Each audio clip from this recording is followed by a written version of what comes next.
The signal came from a small blue world at the edge of the galaxy, a desperate cry that echoed through the vast emptiness of space and reached the ears of 100 different species across 1,000 different star systems. It was not a complicated message, and it did not need to be, for the words themselves carried all the weight of a dying world begging for salvation. This is Earth. We need help. An asteroid is coming, and we cannot stop it. Please, if anyone can hear us, we are going to die. In the Great Hall of the Galactic Concord, representatives from the most powerful civilizations in known space gathered to discuss the message. Their holographic forms shimmering in the pale blue light of the central chamber. The Concord had existed for over 10,000 years. A vast alliance of spacefaring species that had learned to set aside their differences in the name of mutual benefit and protection. Though the word protection had always meant something different to those who sat in the inner circles of power, Ambassador Rex of the Tyranny Collective spoke first, his serpentine body coiling around the speaking platform as his cold eyes scanned the assembly. We have received the transmission from the human world. They face an extinction event in approximately 40 standard days. An asteroid of significant mass is on a collision course with their planet, and they lack the technology to divert or destroy it. A murmur passed through the gathered representatives. Thousands of voices speaking in hundreds of languages, all translated instantly by the chamber systems into a single, unified understanding. And what do they expect us to do about it? Asked the delegate from the Krethian Empire, a massive insectoid creature whose mandibles clicked with obvious annoyance. They've been part of the galactic community for barely a century. They have contributed nothing of value to the Concord. They cannot even travel faster than light without using the gates we built for them. Their request is simple. Ambassador Vrex continued. They ask for any ship capable of asteroid deflection to come to their aid. They are willing to pay any price, make any trade, agree to any terms. Laughter rippled through the chamber, the sound harsh and cold. What could they possibly offer us? The Krethian delegate sneered. Their world has no significant resources. Their technology is primitive. Their military strength is laughable. They are insects begging giants to move mountains for them. Perhaps we should consider the moral implications. A quiet voice spoke from the far side of the chamber, and all eyes turned to the small delegation from Velen Prime. The Velen were not an impressive species by galactic standards, standing barely 4 feet tall with smooth amphibious skin that shifted colors with their emotions. Their large dark eyes gave them an appearance of perpetual sadness, and their voices were soft and melodic in a galaxy that respected only strength and volume. Elder Sithora rose from her seat, her skin rippling through shades of deep blue as she addressed the assembly. We are the Galactic Concord. We claim to represent the highest ideals of civilization. We speak of unity and cooperation and the advancement of all sentient life. Yet when a young species faces extinction, we laugh at them. The Velen would do well to remember their place, Ambassador Vrex replied coldly. Your people hold observer status in this chamber. You have no vote, and your opinions carry no weight. The decision of whether to aid the humans belongs to the full members of the Concord alone. Sithra's skin flushed a deep crimson, but she held her tongue and returned to her seat. The debate continued for hours. Representatives from dozens of species arguing back and forth about the costs and benefits of intervention. And with each passing moment, Sithara felt her hope dying. The Tyranny pointed out that sending ships to Earth would require significant fuel expenditure and crew time, resources that could be better spent on more profitable ventures. The Krethians argued that saving the humans would only encourage other primitive species to call for help whenever they face difficulties, setting a dangerous precedent. The Morthani Federation suggested that perhaps extinction was simply the natural order of things, and that species too weak to save themselves did not deserve to survive. let us be practical," a delegate from the Sindari Consortium finally said, rising to address the chamber. "The asteroid will strike Earth in 40 days to reach their system in time. Any rescue fleet would need to depart within the next 3 days. The fuel costs alone would be astronomical. And for what? To save a species that will likely destroy itself within a few centuries anyway. Humans are violent and unpredictable. Their history is a litany of war and destruction. Perhaps the galaxy would be better off without them." A vote was called one by one. The representatives of the Galactic Concord cast their decisions, holographic symbols appearing above their delegations to indicate their choice. The Turani voted no, Crethians voted no, Morthani voted no, Sindari voted no, species after species. Power after power, the votes accumulated into an overwhelming wall of rejection. And when the final tally was displayed, the result was clear beyond any doubt. Of the 87 voting members of the Galactic Concord, 84 had voted against intervention, 2 had abstained, and only one small colony world had voted yes. "The motion fails," Ambassador Rex announced, his voice carrying no emotion. "The Galactic Concord will not intervene in the matter of Earth. This session is adjourned." The holographic representatives began to fade, returning to their home worlds, satisfied that they had made the sensible choice, the profitable choice, the choice that would cost them nothing. But Elder Sithara did not leave. She sat in the emptying chamber, her skin cycling through colors of grief and anger and something else, something harder and brighter than she had felt in many years. The Velen had their own history with extinction. 700 years ago, when a plague had swept through their worlds and their desperate calls for aid had been met with the same cold indifference. They had survived only through luck and sacrifice. Millions dying so that thousands could live. Sithara remembered being young then, remembered watching her parents fade into death while the galaxy turned away, remembered the terrible loneliness of knowing that no one was coming to help. She would not let another species know that feeling. When she returned to the Velen delegation's quarters, her staff was waiting with concerned expressions. "Elder, the vote has concluded. There is nothing more we can do here. The Concord has made its decision," Sithara agreed. "But the Velen have not. Contact our homeworld immediately. I need to speak with the Council of Waters." Her aide's eyes widened in understanding and fear. "Elder, you cannot be considering what I think you are considering. We do not have the resources, our fleet is small, our people are few. If we commit ourselves to this mission, we could lose everything." "We could," Sithara acknowledged. "But the humans will definitely lose everything if we do not. I will not stand by and watch a species die while we have the power to help. I will not become like them." She gestured toward the empty chamber where the Concord had met. "I refuse to let fear and profit be the measure of our souls." The communication with Velen Prime lasted through the night. Hours of debate and argument and impassioned pleas. Many on the council opposed the mission, pointing out the same concerns that had convinced the Concord to refuse. The distance was too great, the resources too scarce, the risk too high. But Sithara spoke of duty and honor and the simple truth that they could not call themselves a good people if they allowed billions to die, when they had the means to prevent it in the end. The vote was close, but the motion passed. The Velen would go to Earth 17 ships. Nearly the entire Velen fleet would depart for the human homeworld within 2 days. It was not enough by any reasonable calculation.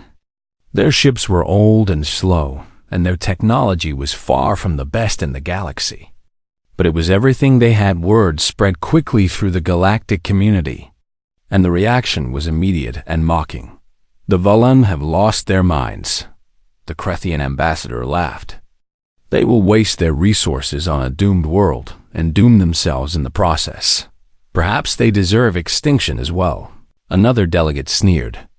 "If they are foolish enough to throw everything away for primitives, But the Velen did not listen to the laughter. They were too busy preparing their ships, gathering supplies, calculating trajectories, and saying goodbye to their families. Elder Sithara stood at the observation deck of the flagship as the fleet departed, watching the stars stretch into lines as they jumped toward light speed. "Do you think we can actually save them?" her aide asked quietly. "I do not know," Sithara admitted. "But I know that we have to try 300 years from now." When historians ask what the Velen did when Earth called for help, they will not say that we did nothing. They will say that we answered. The fleet vanished into the endless dark between stars, carrying with them the hopes of two species and the weight of a choice that would echo through centuries behind them. The galaxy continued on as it always had, buying and selling and conquering and ignoring the small and weak, certain that nothing would ever change. They were wrong. The journey to Earth should have taken 60 days under normal circumstances. But the Velen did not have 60 days to spare. They had barely 40 before the asteroid would strike. And so they pushed their ships beyond every limit their engineers had ever set. Captain Morth stood on the bridge of the flagship Eternal Tide, watching the readouts, flash warning after warning as the engines strained against the demands being placed upon them. The reactor temperature is climbing past safe levels, his chief engineer reported, her voice tight with worry. "If we maintain this speed, we risk a core breach within the next 10 days. Can you keep us together for 20 days? Morth asked. "I can try, but I cannot promise anything. These ships were not built for this kind of sustained stress." "Then try." "That is all any of us can do." The fleet of 17 ships raced through the darkness between stars, their engines burning hot enough to be visible from light years away, a streak of desperate light cutting across the galaxy behind them. The rest of the Velen civilization held its breath and waited on their homeworld.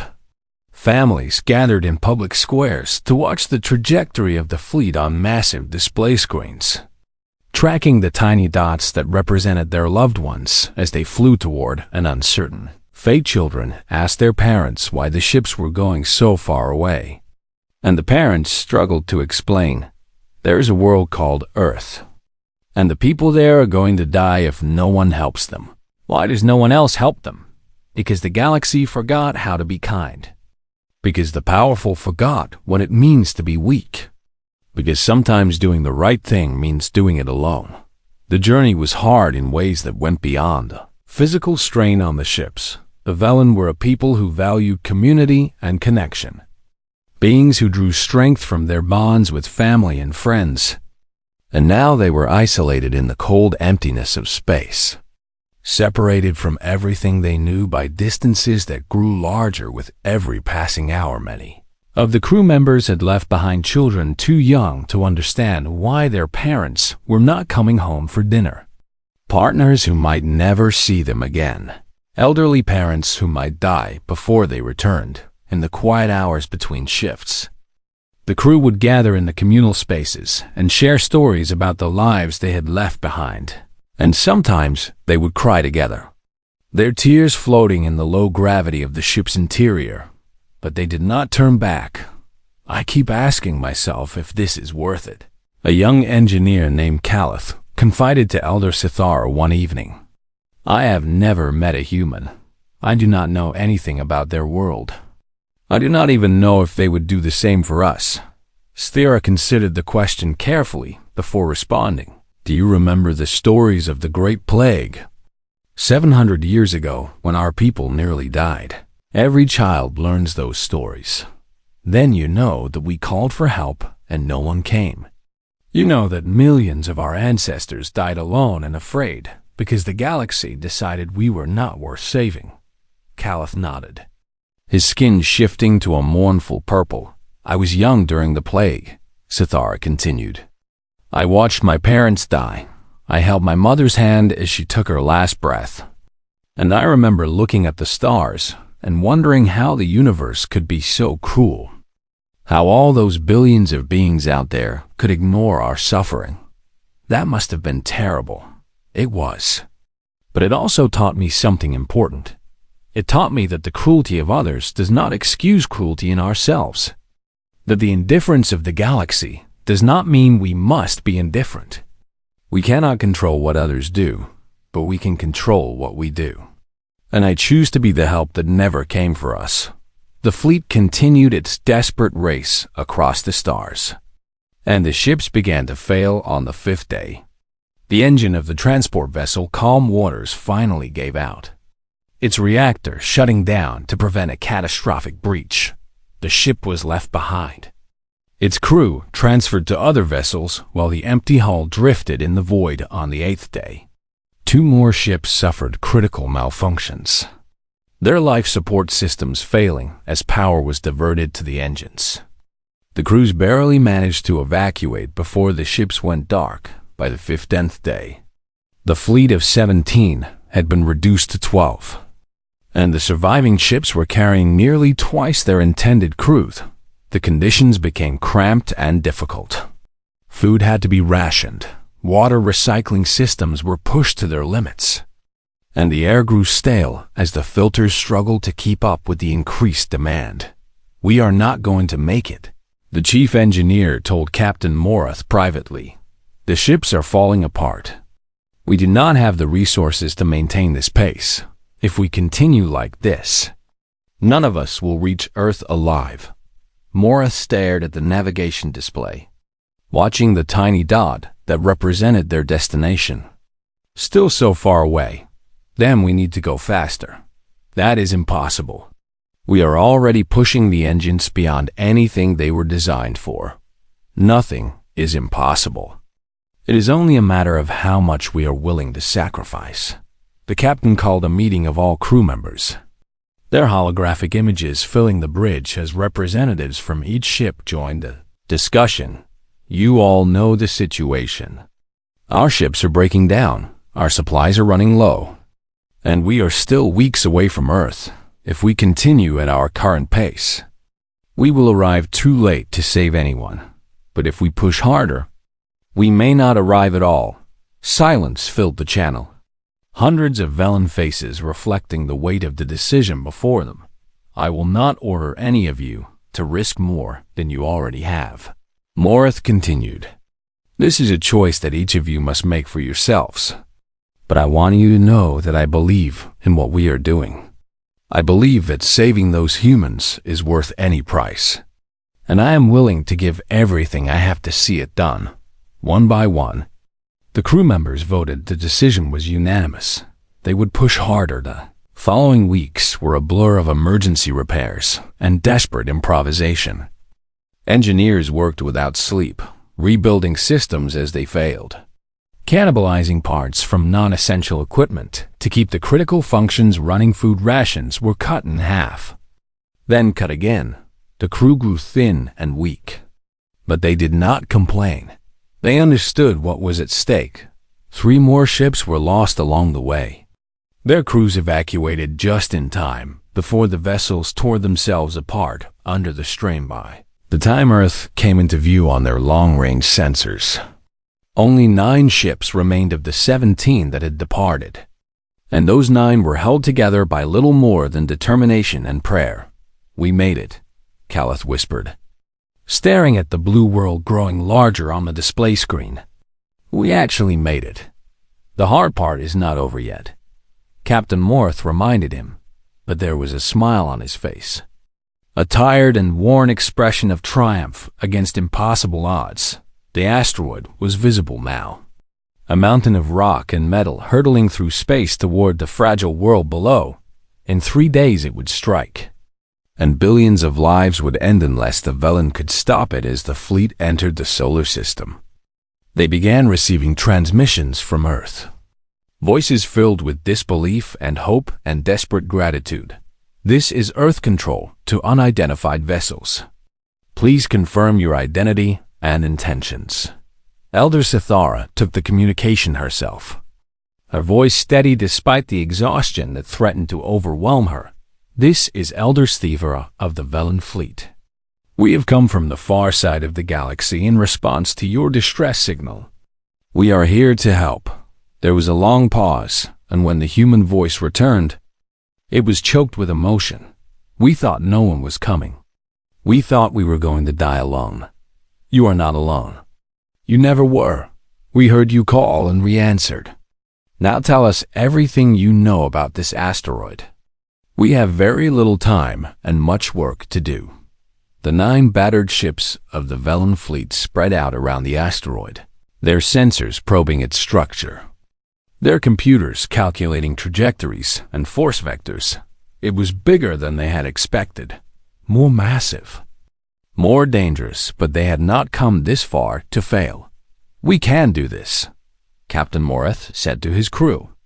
"We did not cross the galaxy to give up now. Prepare all deflection equipment, charge the gravitational tethers, and someone find me a cup of something hot. It is going to be a long few days." The work of salvation was about to begin. The asteroid was a monster of stone and iron, 3 kilometers across, and traveling at a speed that would turn it into a weapon capable of ending all life on Earth. The Velen fleet surrounded it like small fish circling a whale, their ships looking impossibly tiny against the scale of the destruction they were trying to prevent. Captain Morath studied the sensor readings with growing concern. The asteroid was far more massive than the initial estimates had suggested, and its trajectory was more stable than they had hoped. "The gravitational tethers alone will not be enough," his chief engineer reported. "We can slow it and alter its course slightly, but not enough to miss the planet." "What about the explosive charges? If we detonate them on the surface, we might break it into smaller pieces, but those pieces would still hit Earth. We would turn one extinction event into thousands of smaller catastrophes."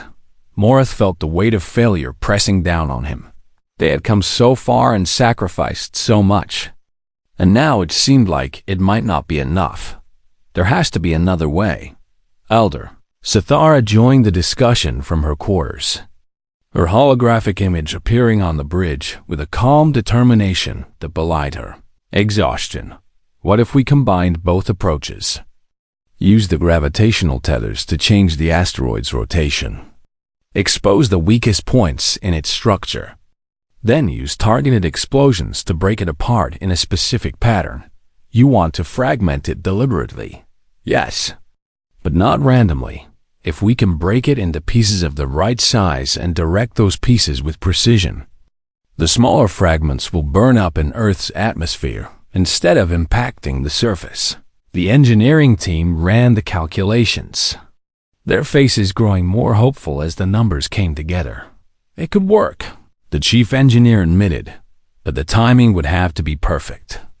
A fraction of a second off, and we would make things worse instead of better.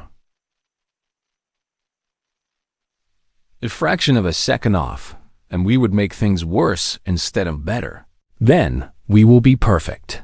The plan was shared with Earth's space agencies, and the humans responded with immediate cooperation, offering everything they had to help. Their technology was primitive by galactic standards.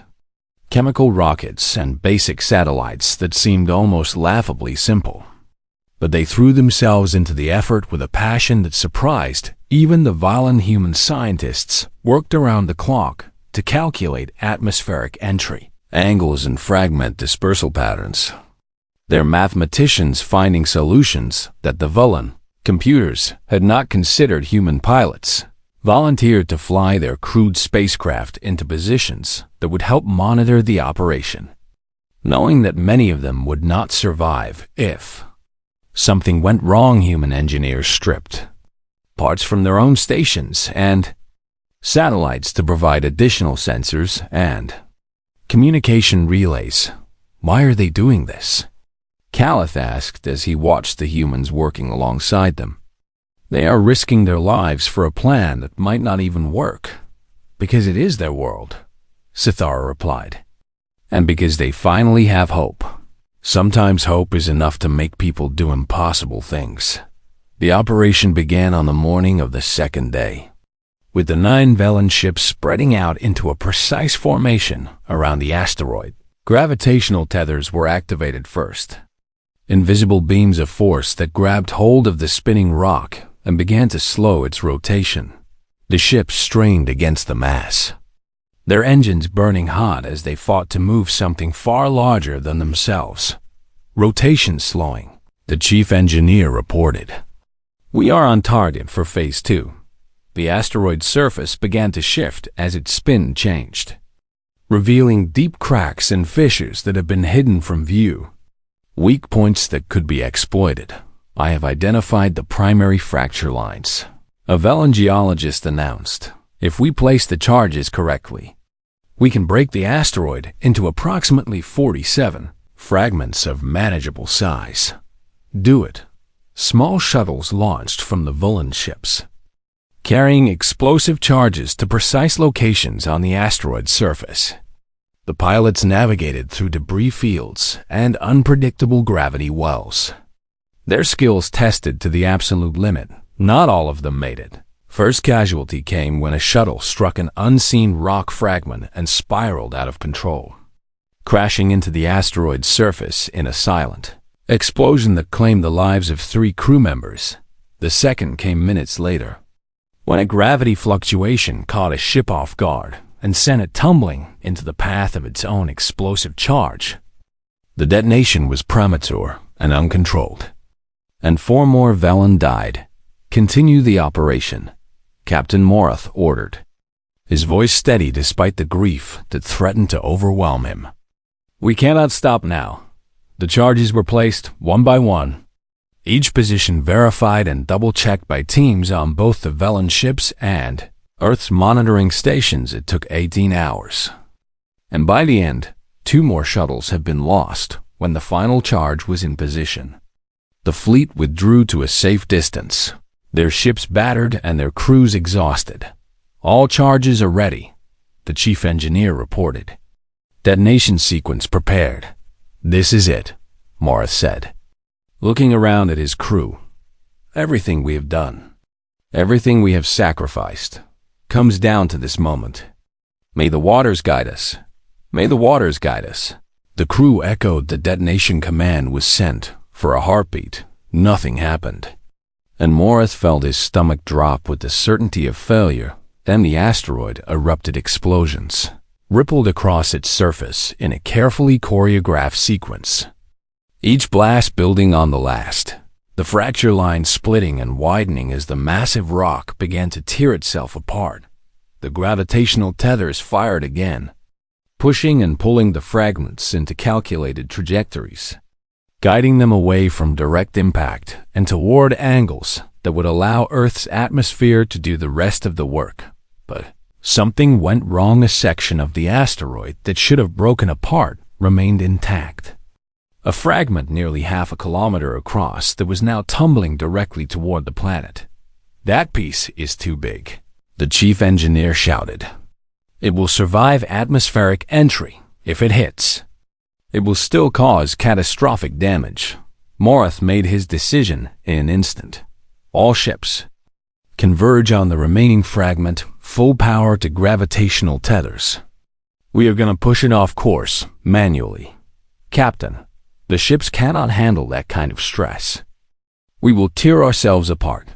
Then we tear ourselves apart. Everyone who is not essential to navigation and tethering, get to the escape pods now." The 9 ships of the Velan fleet turned toward the tumbling fragment, their engines firing at maximum power as they closed the distance. The gravitational tethers locked onto the rock, and the ships began to push, fighting against the momentum of a half-kilometer mountain of stone. Alarms screamed throughout the fleet as hull plates buckled and engines overheated. The first ship to fail was the medical vessel, Gentle Current, its reactor breaching as the strain became too much. The explosion was bright enough to be seen from Earth, and the 40 crew members who had not made it to the pods were gone in an instant. The second was the science ship Deep Wisdom, its hull collapsing inward as the structural supports gave way. Then the transport vessel Calm Harbor, then the patrol ship Swift Shadow 4. Ships destroyed in less than a minute. And still the fragment continued toward Earth, We need more power. Morith shouted. There is no more power to give, his engineer replied. We are burning through our reactors. The remaining ships will fail within minutes. Elder Sithra's voice cut through the chaos. Calm and clear. Captain, position the Eternal Tide directly in the fragment's path. Use the ship itself as a barrier. Elder, that would mean certain death for everyone aboard. Then we die saving billions.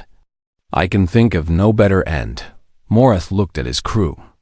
At the faces of the Velen who had followed him across the galaxy on a mission that everyone else had called. Foolish, not one of them hesitated. You heard the Elder. All hands to evacuation pods. Only essential bridge crew remain. The Eternal Tide moved into position, its engines screaming as it placed itself between the fragment and the world below. The impact came with a force that shattered the ship like glass. But it was enough. The fragment's trajectory shifted by a fraction of a degree. Just enough to turn a direct impact into a glancing blow. Earth's atmosphere caught the rock, and friction did what the Velen could not, tearing the fragment apart and spreading its remains across hundreds of kilometers of sky in a shower of fire and lightened the surface of Earth. Billions of people looked up and watched the heavens burn. They did not see destruction. They saw salvation.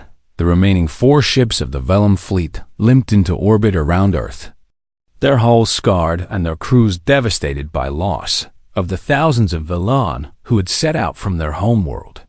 Fewer than half remained, but they had done it. Earth was saved. The humans sent every ship they had to meet the surviving Velen, rescue craft and supply vessels and anything else that could reach orbit. And when the first human pilot docked with the Velen flagship and stepped aboard, she did something that surprised everyone. She knelt before Elder Sithara and wept. Thank you.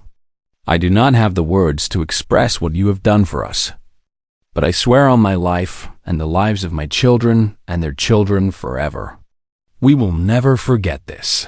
Sithara placed her hand on the human's head, her skin glowing a warm and gentle gold.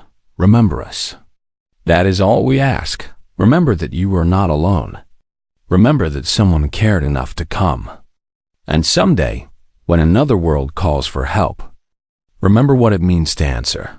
The human looked up, her eye. 300 years is a long time in the life of a civilization. Long enough for empires to rise and fall, for technologies to advance beyond recognition, for the galaxy itself to change in ways that no one could have predicted. For the Velen, those centuries were a slow and painful decline. The sacrifice they had made to save Earth had cost them dearly. Nearly half their fleet had been destroyed. Thousands of their best and brightest had died in the cold void of space.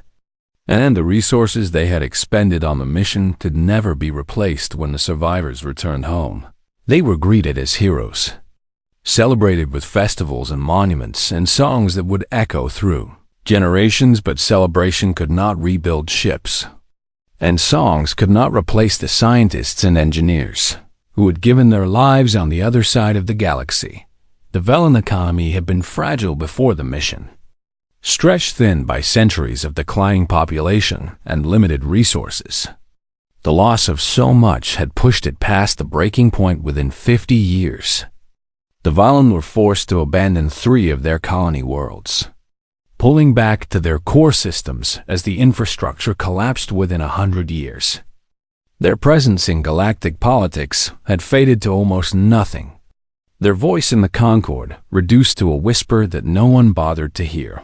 We made our choice, Elder Sithara said in her final address before the Council of Waters. Her body aged and frail, but her spirit unbroken. And I do not regret it. We saved 8 billion lives.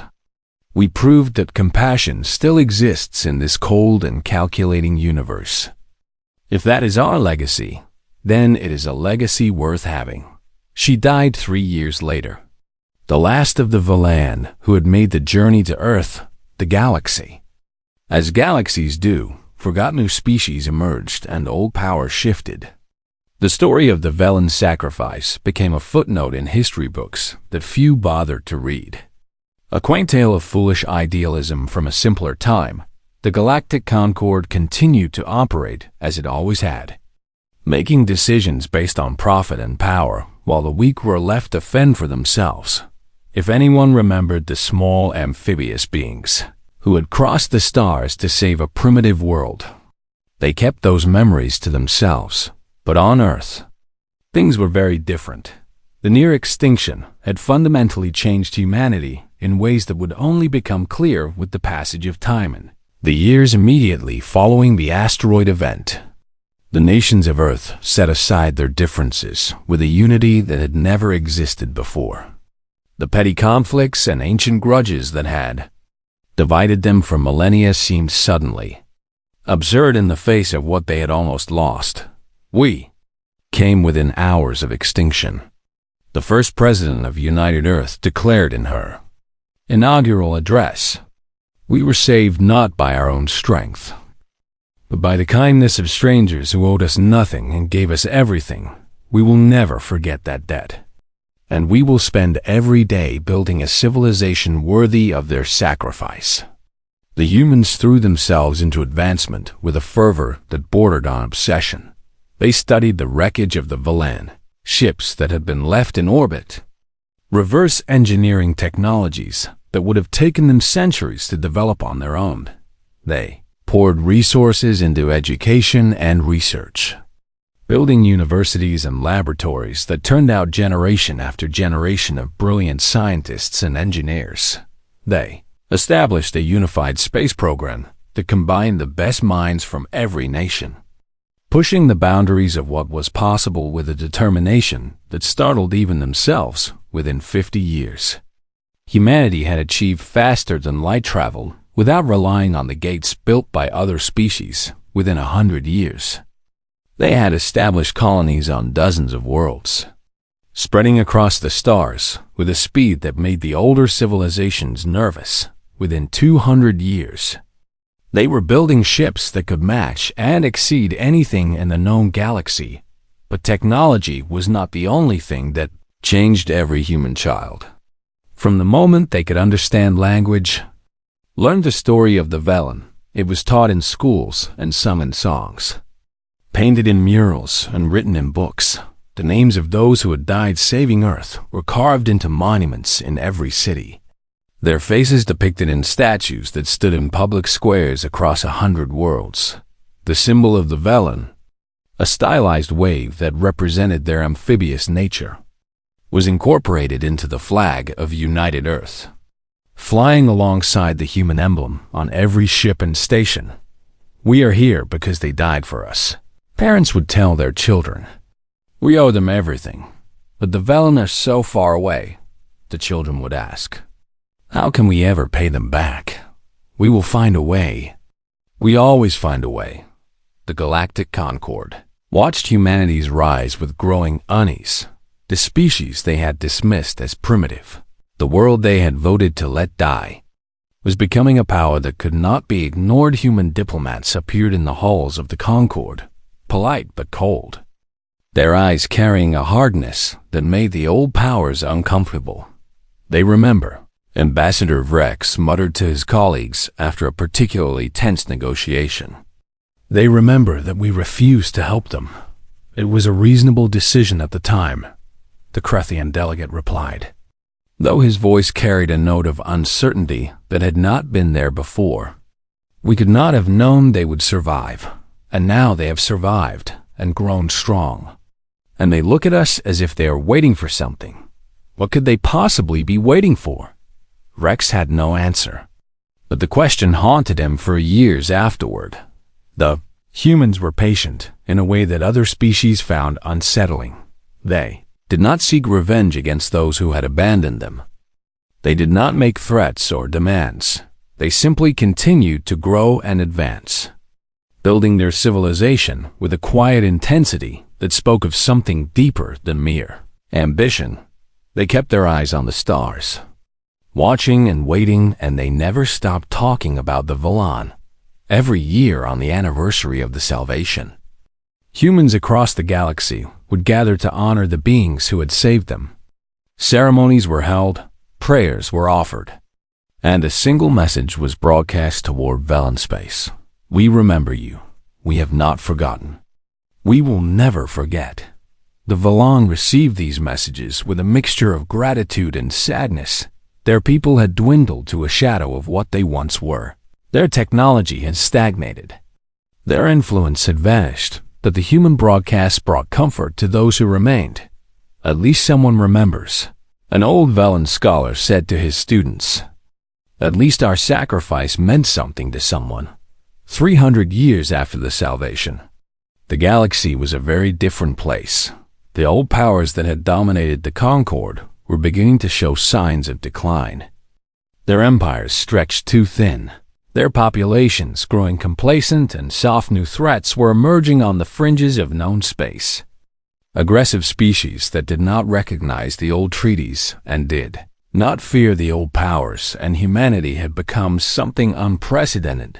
They were not the largest civilization in the galaxy, nor the oldest, nor the most numerous, but they were perhaps the most determined, the most unified, the most driven by a sense of purpose that other species could not understand. They had been forged in the fire of near extinction and tempered by gratitude, and they had never lost sight of the debt they owed when the first reports came of the Kethrani Dominion, a brutal conquering empire that was sweeping through the outer territories and destroying everything in its path. The Galactic Concord convened an emergency session. "The Kethrani are unstoppable," the Turani ambassador declared. "They've already conquered 30 systems and show no signs of slowing down. We must negotiate," the Morthani suggested. "Offer them tribute in exchange for peace." "They do not want tribute," the human representative replied, a voice calm but cold. "They want everything. And they will take it unless someone stops them. And who is going to stop them? Certainly not us. Our fleets are spread thin. Our resources depleted by centuries of mismanagement." The human smiled, but there was no warmth in it. "We have been building ships for 300 years. We have been preparing for a moment like this, but we choose our battles carefully. And we choose who we fight for even more carefully." What does that mean? It means that when the Kethrani come for you, we may or may not be there to help. It depends on whether we think you deserve saving. The words hung in the air like a death sentence, and then the news came that the Kethrani had set their sights on Velen Prime. The humans did not say a word. They simply stood and left the chamber, their faces unreadable. 3 days later, the largest fleet in galactic history departed from human space. 2,000 warships screaming across the stars toward the world of beings who had saved them 3 centuries, although the debt was about to be repaid. The Kethrani came from the darkness between galaxies, a species forged in the crucible of a dying star system that had taught them only one lesson: take what you need or perish. They were tall and angular, their bodies covered in plates of natural armor that could deflect most small arms' fire. Their forearms ended in claws capable of tearing through metal, and their eyes were cold and calculating, always measuring, always searching for weakness. For 10,000 years, they had built their strength in isolation, conquering the scattered species of their home sector and absorbing their technologies, their resources, their populations. When they finally turned their attention to the wider galaxy, they did so with the confidence of a predator that has never known defeat. The Galactic Concord is weak, High Warlord Kreth declared to his assembled commanders. They talk and debate and negotiate while we act. They have forgotten what it means to fight for survival. They have grown soft in their comfort and complacent in their power. We will remind them what strength looks like. The invasion began on the outer edges of Concord space, striking at isolated colonies and minor powers that could not defend themselves. The Krethians fell first, their once proud empire crumbling in a matter of months as the Kethrani swept through their systems with ruthless efficiency. Then the Sindari, their merchant fleets scattered and their trading posts burned. Then the Morthani, their federation dissolving into chaos as their leaders fled before the advancing armies. The Galactic Concord held emergency meeting after emergency meeting. But every session ended in the same way: finger-pointing and blame and desperate pleas for someone else to do something. We must pool our resources, the Durrani ambassador argued. Combine our fleets and make a stand. And who will lead this combined fleet? The surviving Krethian representative demanded. You, who have spent centuries looking down on the rest of us. Why should we trust you with our ships? Better to negotiate, another voice suggested. Offer the Kethrani what they want in exchange for peace. They want everything. Have you not been paying attention? They do not negotiate. They conquer. The humans watched these proceedings with expressions that betrayed nothing. Their representatives sitting in silence as the old powers tore themselves apart with arguments when asked for their position.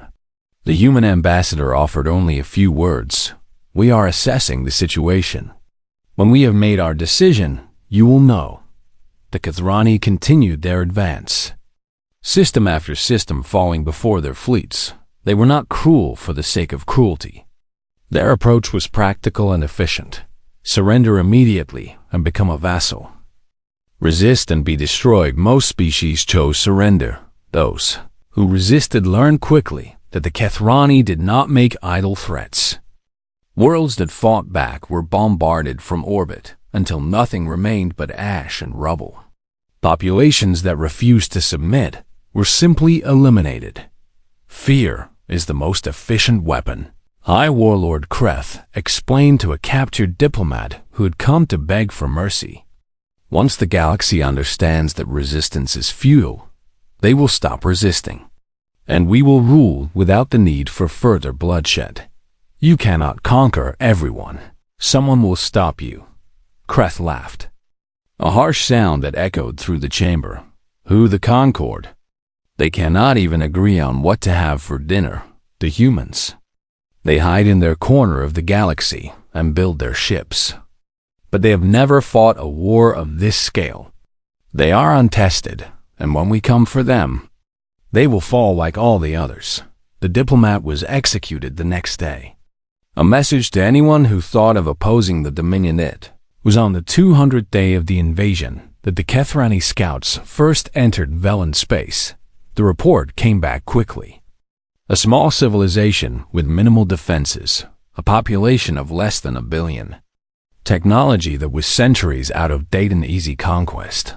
Why bother with them? One of Kreth's lieutenants asked. They have nothing of value. Their worlds are poor. Their technology is primitive. It would cost us more to occupy them than we would gain. It is not about gain, Kreth replied. It is about completeness. Every species must kneel. Every world must submit. If we leave even one corner of the galaxy unconquered, we create the possibility of future resistance. The Velen will join the Dominion, or they will cease to exist. The Velen received warning of the approaching fleet from their few remaining sensor stations. The Council of Waters convened an emergency session. The chamber that had once held hundreds of representatives now occupied by barely a dozen. How long until they arrive? The current elder asked, her voice steady despite the fear in her eyes. 3 weeks.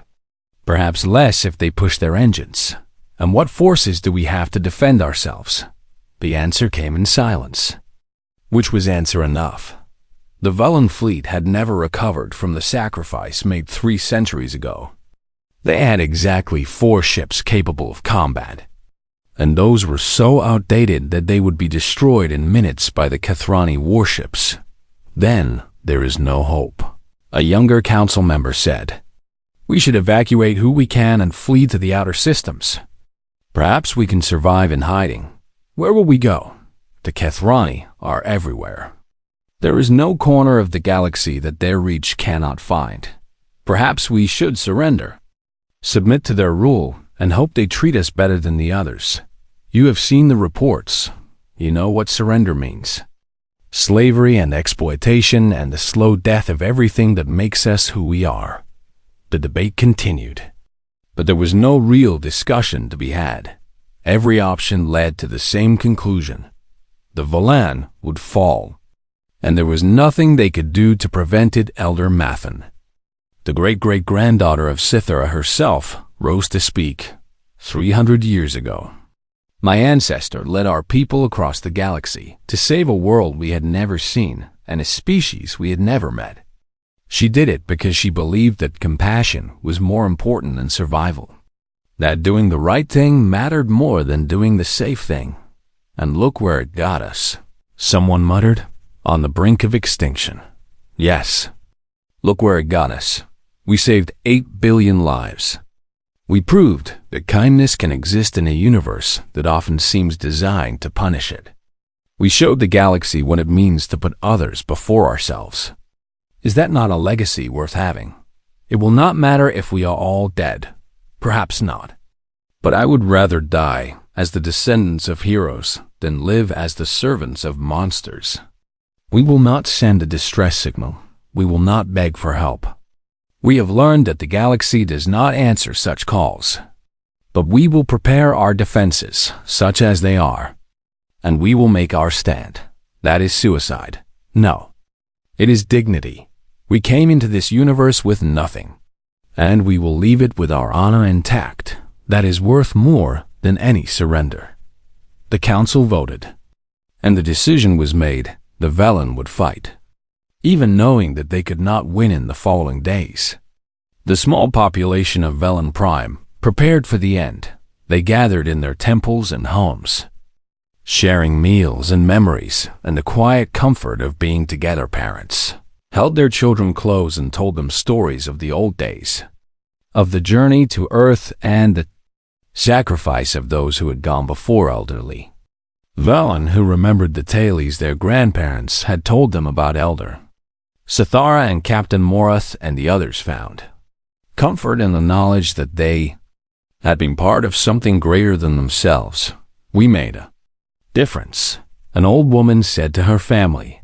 300 years ago, we saved a world. Whatever happens now, that can never be taken from us.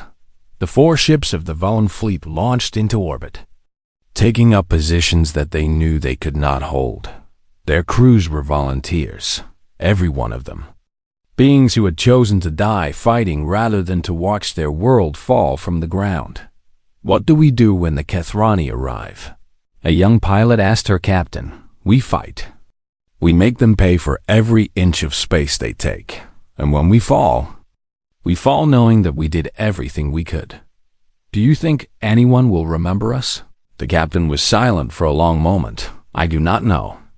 The galaxy has a short memory for the sacrifices of small peoples, but we will remember ourselves. And that will have to be enough. The Kethrani fleet entered the system 3 days later. 200 warships arrayed in perfect formation, their weapons powered and their crews eager for another easy victory. High Warlord Kreth watched from the bridge of his flagship as his tactical officers analyzed the Velen defenses. 4 ships. That is all they have, 4 ships against 200. This will not even qualify as a battle. Shall we offer them surrender terms? No. I want to make an example. Destroy everything. Leave nothing standing. Let the galaxy see what happens to those who do not kneel before the Dominion. The fleet began its advance, and the Velen prepared to meet their end, but the end did not come, because at that moment, the sensors of every ship in the system lit up with warnings as 2,000 vessels dropped out of hyperspace directly between the Kethrani fleet and Velen Prime human ships. The largest fleet ever assembled in the history of the galaxy, arranged in perfect battle formation, their weapons charged and ready. And from the flagship of that impossible fleet, a single message was broadcast on all frequencies. This is Admiral Chun of the United Earth Defense Force. You are in Velen space, and the Velen are under our protection. Leave now, or we will destroy you. The galaxy held its breath. For a long moment, nothing moved in the space around Velen Prime. The Kethrani fleet hung suspended in shock. 200 ships that had been racing toward an easy conquest, now facing something they had never encountered, an enemy that outnumbered them. 10-to-1 High Warlord Kreth stared at the sensor readings, his forearms gripping the command console with enough force to dent the metal. "That is impossible," he growled. "The humans do not have a fleet this size. Our intelligence reports indicated they had perhaps 300 combat-capable vessels. Our intelligence was clearly incorrect." "Warlord, I can see that, you fool. The question is how. How did they build 2,000 warships without anyone noticing?" The answer, had Kreth known it, was simple. Humanity had been preparing for this moment for 300 years. Every major shipyard in human space had been working in shifts, around the clock, building vessels designed for a war that everyone knew would eventually come and tire. Generations had dedicated their lives to the project. Engineers and builders who knew they might never see their work completed, but who labored on anyway, driven by the knowledge that someday, somehow, the humans would need to repay the debt they owed. And now that day had arrived. Admiral Chun stood on the bridge of the flagship Unity, named in honor of the alliance that had saved humanity from extinction 3 centuries ago.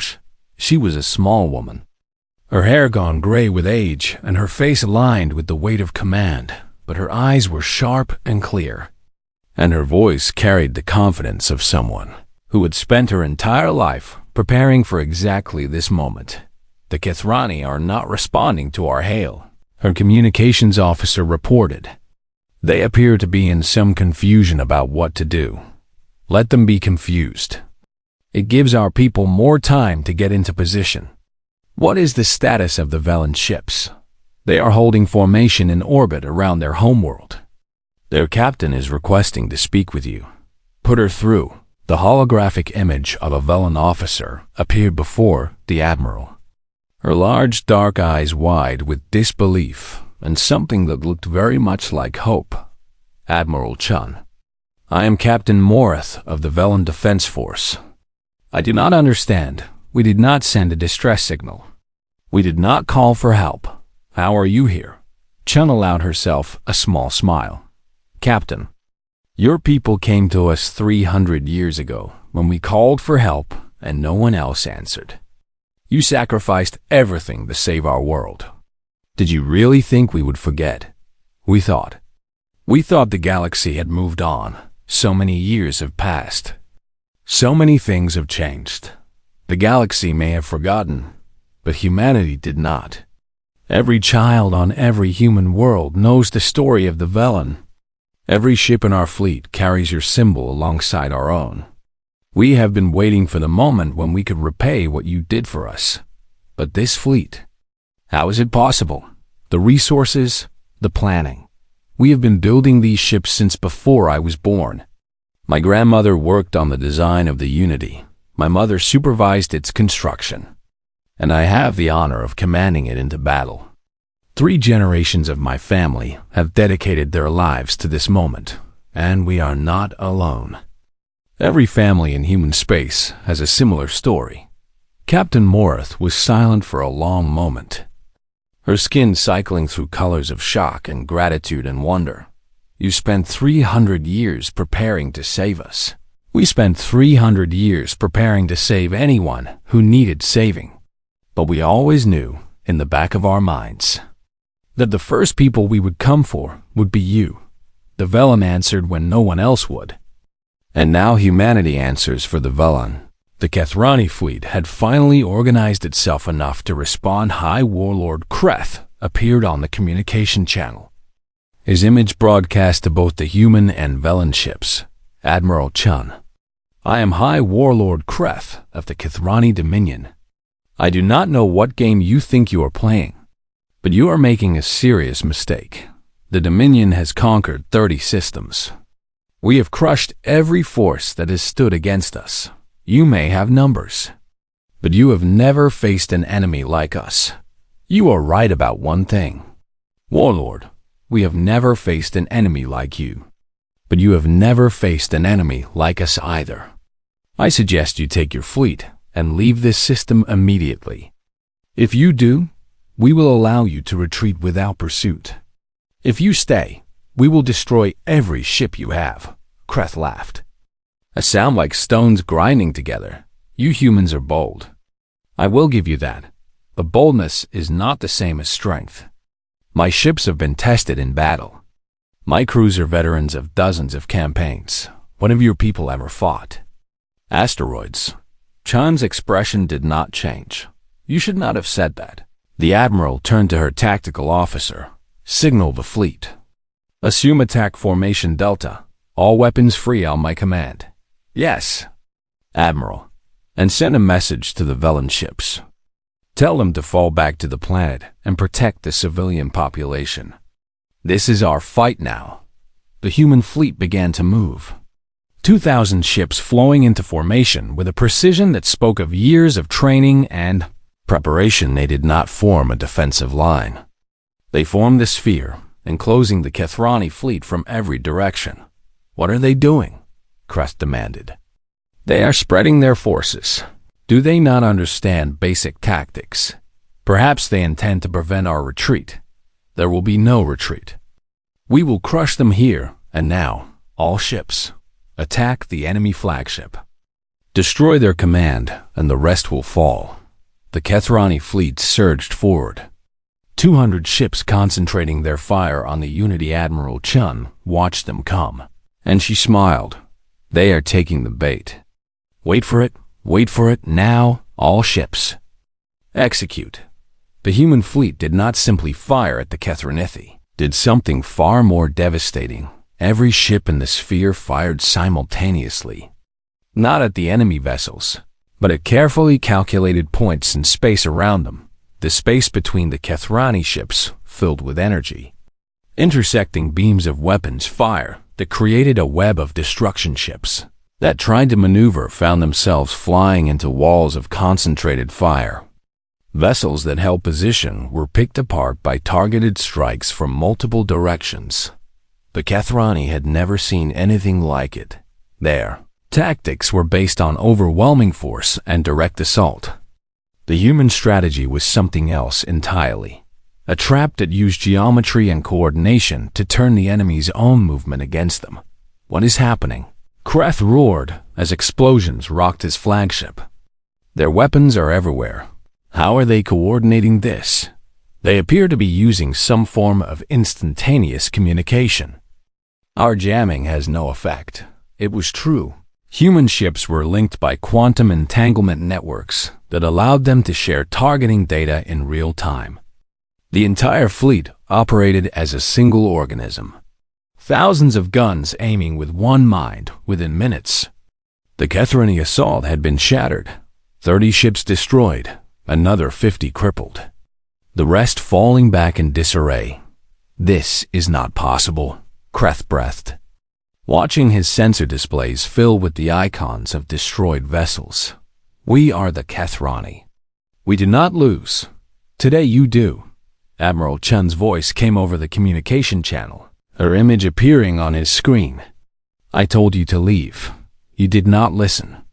Now you will pay the price. All ships. Advance and destroy." The human sphere began to contract, driving the Kethrani fleet inward, forcing them together into a tighter and tighter formation, and then the sphere stopped contracting and started firing. It was not a battle. It was an execution. The Kethrani fought with everything they had, their crews performing acts of desperate bravery that would have been legendary under other circumstances, but there was nothing they could do. They were outgunned, outmaneuvered, and outhawed at every turn. By the time an hour had passed, the Kethrani fleet had been reduced to fewer than 50 functional ships. High Warlord Kreth stood on the bridge of his damaged flagship, surrounded by the bodies of his fallen crew, watching the human ships close in for the final strike. For the first time in his long career of conquest, he felt fear. Admiral Chun, he broadcast on an open channel, his voice stripped of its earlier arrogance. "I request a ceasefire. The Kethrani will withdraw from this system and from Velen space. We will not return. You will withdraw for more than that.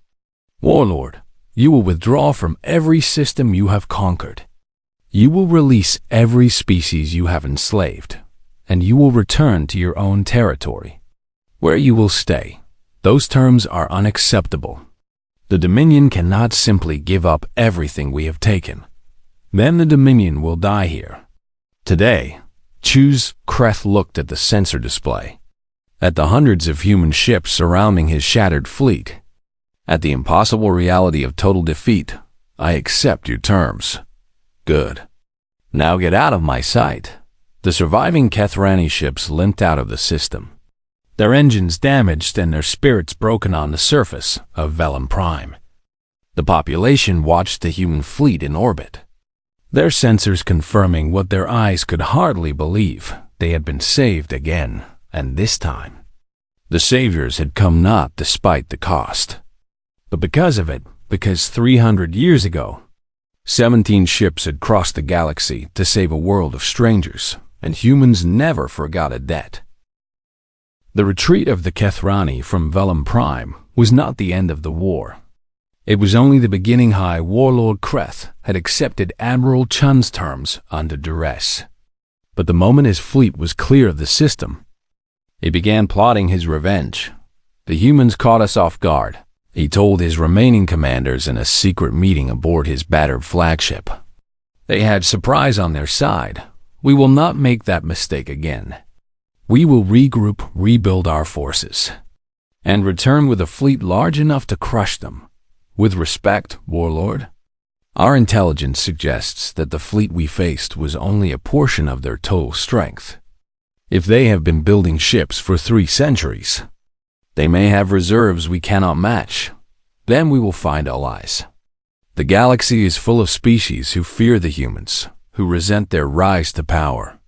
We will unite them under our banner and bring such force against Earth that even 3 centuries of preparation will not be enough. But Kreth would never get the chance to implement his plan. Admiral Chun had not waited for the Kethrani to regroup. Moment the enemy fleet had cleared Vellum space, she had given the order that changed the course of galactic history. All ships pursue and destroy. We do not stop until the Kethrani Dominion ceases to exist. The human fleet split into a dozen task forces, each one racing toward a different Kethrani-occupied system. They moved with a speed and coordination that the galaxy had never seen, their quantum communication networks allowing them to share intelligence and coordinate attacks across distances of hundreds of light years. First system to fall was Kethran Prime itself. The remaining Kethrani home fleet tried to mount a defense, but they were outnumbered and outmatched. The battle lasted less than 3 hours. Admiral Chun stood on the bridge of the Unity as her ships took up position in orbit around the Kethrani homeworld. This is Admiral Chun to the people of Kethran Prime.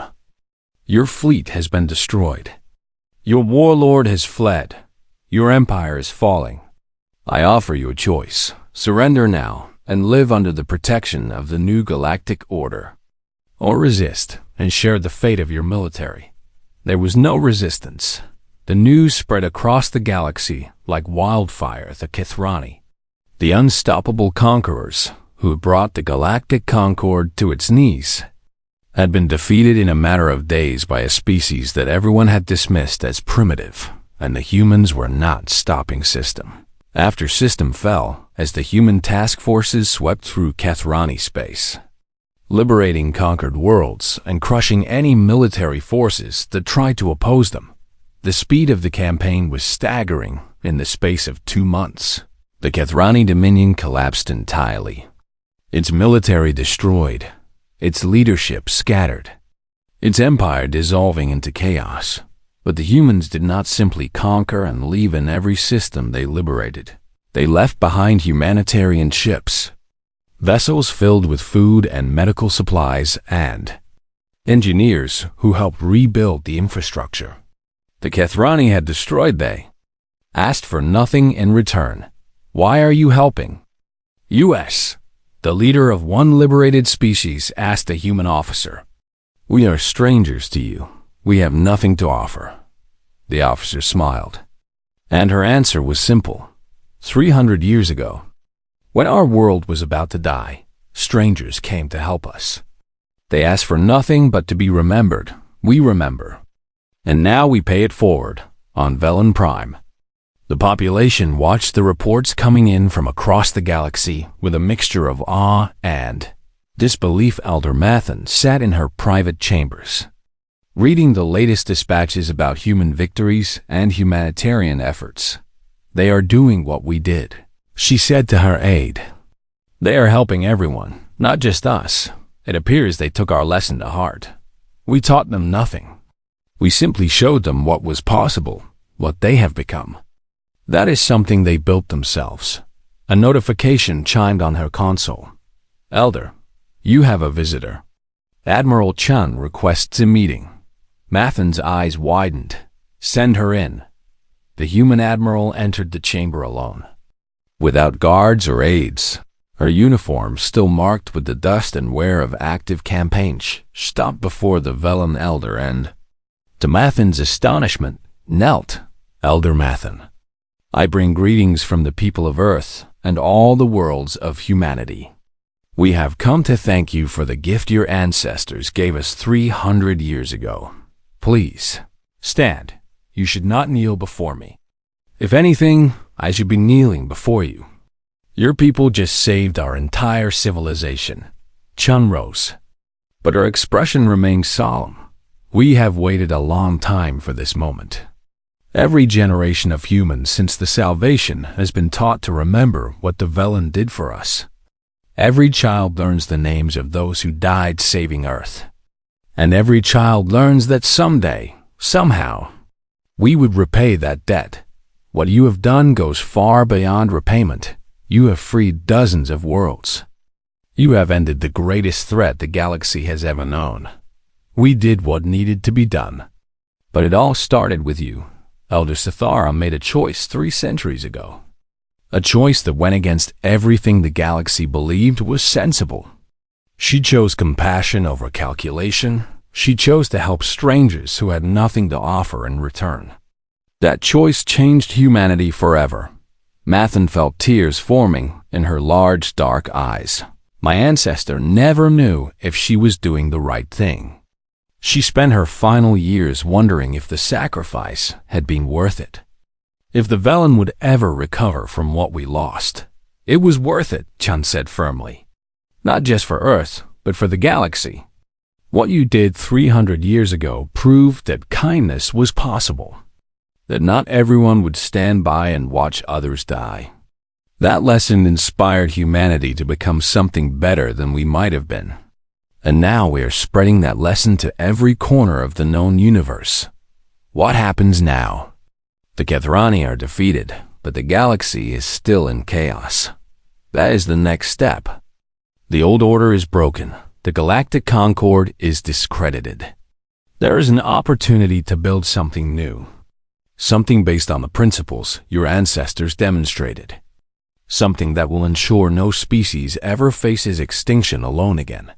Mathen studied the human admiral, seeing in her eyes the same determination and conviction that the old stories described in Elder Sithara. You are proposing a new alliance. More than that, a new way of doing things.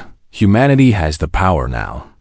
We could dominate the galaxy if we chose to, but that is not what we want. We want to create a community where every species has a voice, where the strong protect the weak, where no one is abandoned because they have nothing to offer. That sounds like a dream. 300 years ago. Saving Earth was also a dream. The Velen made it real. Now we have the chance to make something even greater. And we want the Velen to help us build it. The elderly Velen was quiet for a long moment.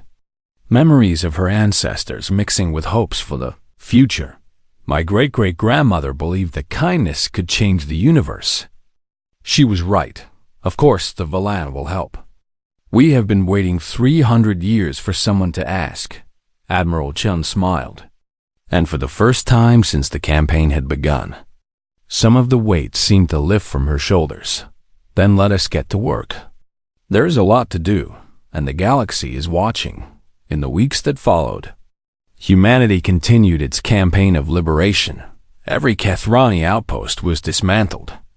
Every conquered species freed. High Warlord Kreth was eventually captured on a remote moon where he had been hiding with a handful of loyal followers.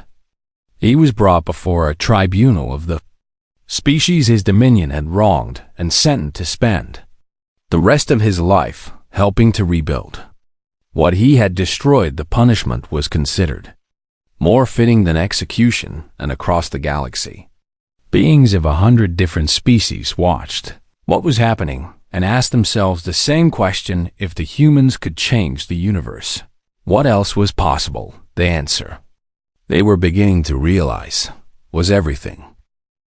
1 year after the fall of the Kethrani Dominion, representatives from every corner of the galaxy gathered on a world that had been chosen specifically for its symbolic significance. The meeting place was a space station in orbit around Velen Prime, a massive structure built jointly by human and Velen engineers.